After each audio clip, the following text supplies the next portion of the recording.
Thank you. Good evening. I think you can all hear me on this? Yes, good. It usually kicks in after about 3 minutes. As soon as I get off, the microphone works. So let's do it. Welcome and thank you all for being here for the Kaufman-Repage Lecture. This is an annual event, for those of you who have not been to this event before, where we have distinguished speakers on important topics that we teach here and study here at Wagner College. The lecture is named in honor of Louise Kaufman and Peter Kaufman, Louise Repage Kaufman. Louise is here tonight. She's the chair of our Board of Trustees. I'd like her to stand to be recognized.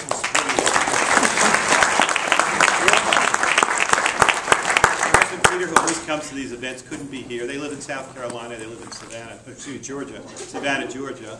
And he couldn't be here because he's a little bit under the weather. But we miss him, and he's with us in spirit tonight.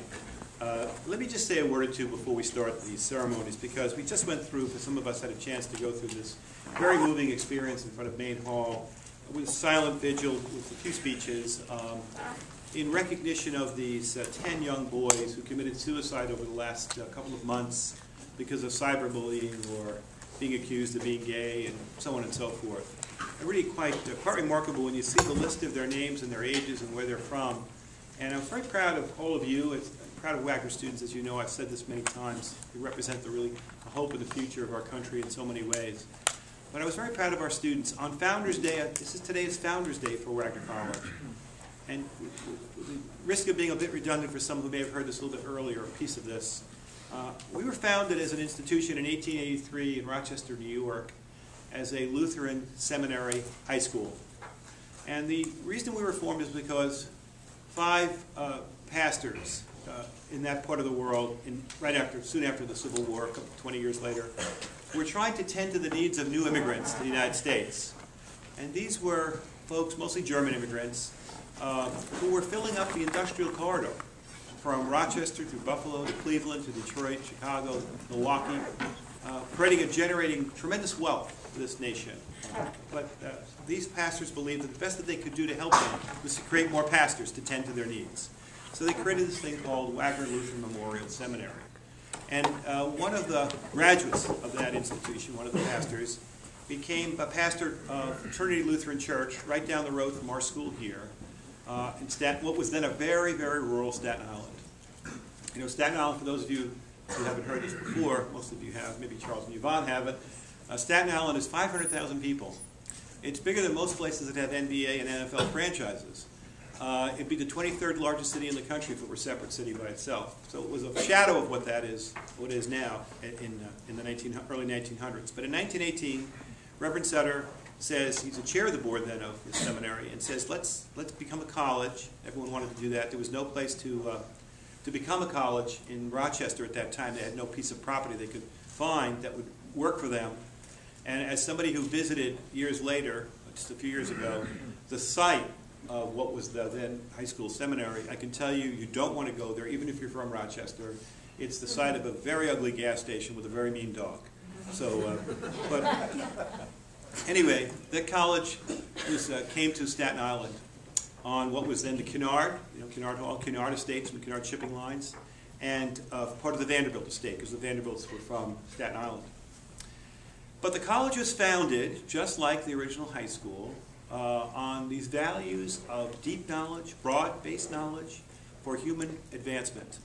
The notion that we would be educated leaders of our generation in whatever professions we chose, to be civic-minded and purposeful, to advance not only the profession we had in terms of integrity and responsibility and high achievement, but also to be the kinds of leaders who brought people together across all the differences that make this wonderful country and bring us together around common purpose in whatever field you're in business, finance, accounting. There are a lot of folks in business here tonight, in healthcare and medicine, physician assistant, nursing programs that we have, in chemistry, in literature, as a teacher, whatever your calling may be, that you'd be the person in the room who hears the different voices, who sees the different experiences and different cultural backgrounds, and you're the person, regardless of whatever your background is, who has those unique skills of weaving these folks into a common group, into a team, and weaving a common narrative of common purpose to achieve good things together.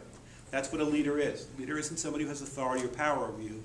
It's somebody who can bring all kinds of folks together for common purpose. So that's what the college was started around. And in 1935, our first lay president was then Wagner Lutheran Memorial College, still a Lutheran institution. But we were made up mostly of non-Lutherans. And the first lay president was Clarence Stoughton. If you walk by, where you go to the landing where I have my office on the 4th floor, as you walk by that Hawk's Nest, you'll see these historic pictures in that little landing, and President Stoughton's picture is right there. He's the first lay president. He laid out a vision of what this school could become, this little innocent school in 1935 with a couple of hundred students. And it was a school that was going to be a national liberal arts college, a college that was a leader on the values I just expressed, knowledge, leadership, service to others, but that it was Lutheran. But because it was Lutheran, it was not exclusive. It was not a school that privileged Lutheranism over anything else. And he says in his inauguration speech in 1935, in the middle of a fascist decade, he says, we want our Lutheran students to be the best Lutherans they can be, our Catholic students to be the best Catholics they can be, our Jewish students to be the best Jews they can become, and so on and so forth. So we had this inclusive vision in 1935. In the early 1960s, we had a speaker here related to an organization that Charles belongs to, James Farmer, one of the great heroes of American democracy, formed the Congress of Racial Equality. James Farmer led students your age into the South at a time when African American people were not allowed to vote. It was illegal due to poll tax, but great violence, as you know, precedes the history of the freedom of folks to gain the vote in the South, and really everywhere, but certainly in the South. He led delegations of students like yourselves, black, white, all Christian, Muslim, whatever it might be, Jewish students, down to help register voters, poor people.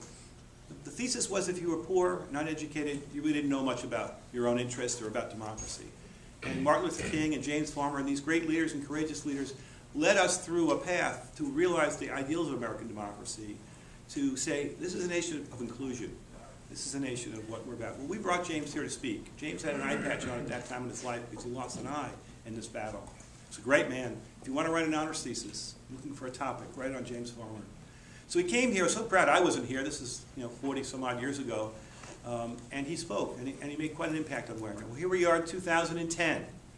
And again, hate, homophobia this time, but still all the vestiges of all the isms that oppress people, where people are afraid of someone different than themselves, still are with us. We always have to fight for democracy. We always have to fight for equality. It's not something that's given to us. It's something we earn every day by professing values of democracy.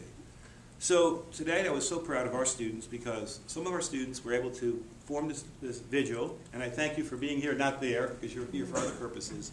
But I wanted to put this in context because we read out the list, and everyone did a little testimony to these 10 young boys who committed suicide over the course of a month and a half because somebody on a social networking format or in school bullied them in some way, and they were shamed or embarrassed or frightened, and they thought dying was better than living.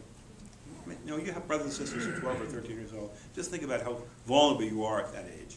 It was these people. It was Billy Lucas, 15, from Indiana. Cody Barker, 17, from Wisconsin. Seth Walsh, 13, from California. Tyler Clementi, who you've heard about, of course, 18, from New Jersey at Rutgers University. Asher Brown, 13, from Texas. Harrison Chase Brown, 15, from Colorado. Raymond Chase, 19, from Rhode Island. Felix Sacco, 17, from Massachusetts. Caleb Nope, 14 years old, from Indiana, and Zach Harrington from Oklahoma. These were folks who just couldn't take the kind of hate that can penetrate from ignorance. So we're here tonight to celebrate the Kaufman Lecture, to hear from Charles, who has good, important things to say to us. But it's in the context of our mission as an institution. We're an institution that believes in knowledge. We believe knowledge liberates people, and that this is what we're about. And I know I have great faith in you and your generation because this is a generation that builds things. You attack issues that you find as problems. You find ways to form organizations and clubs to address them in any way, in any profession, or any interest that you have.